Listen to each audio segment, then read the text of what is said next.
अगर तुम्हें अपने किसी रिश्ते की एक गलती सुधारने का मौका मिले तो तुम क्या करोगे? एक रात अंशु अपने कमरे में अकेला बैठा मोबाइल चला रहा था।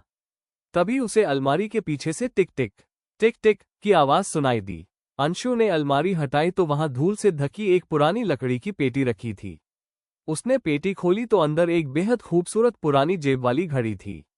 जैसे ही अंशु ने घड़ी हाथ में ली, उसकी सुइयां अचानक उल्टी दिशा में घूमने लगी। घड़ी के पीछे छोटे छोटे अक्षरों में लिखा था, जिस रिश्ते को समय नहीं दोगे वो एक दिन समय से बाहर हो जाएगा। अंशु डर गया।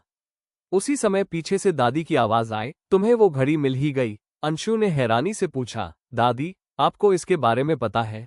दादी धीरे से मुस्कुराई और बोली, हाँ, क्योंकि यह घड़ी सिर्फ समय नहीं दिखाती, ये तुम्हें तुम्हारे रिश्तों की कीमत दिखाती है। अंशु को बात समझ नहीं आई। दादी ने कहा, जब भी तुम घड़ी घुमाकर किसी ऐसे इंसान के बारे में सोचोगे जिसे तुमने अनजाने में दुख पहुंचाया है, घड़ी तुम्हें उस पल में ले जाएगी। अंशु ने तुरंत घड़ी घुमाई और अपनी दादी के बारे में सोचा। अचानक पूरा कमरा चमकने लगा। पलक झपकते ही अंशु खुद को कुछ घंटे पहले के समय में देखने लगा। दादी प्यार से उससे बात कर रही थी, लेकिन अंशु मोबाइल में इतना व्यस्त था कि उसने उनकी तरफ देखा तक नहीं। अंशु ने पहली बार दादी के चेहरे को ध्यान से देखा। उनकी मुस्कान के पीछे छिपी उदासी साफ दिखाई दे रही थी। अंशु की आंखें नम हो गईं। घड़ी फिर चमकी और वो वर्तमान में लौट आया। अंशु दौड़कर दादी के पास गया और उनका हाथ पकड़कर बोला, दादी, मुझे माफ कर दीजिए।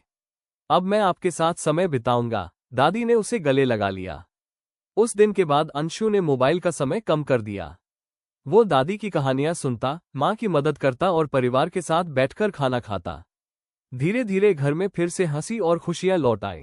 कुछ दिनों बाद अंशु ने जादुई घड़ी को फिर हाथ में लिया, लेकिन इस बार वो उल्टी दिशा में नहीं घूमी, क्योंकि अब वो समझ चुका था, रिश्तों को बचाने के लिए बीते हुए समय में लौटने की जरूरत नहीं होती।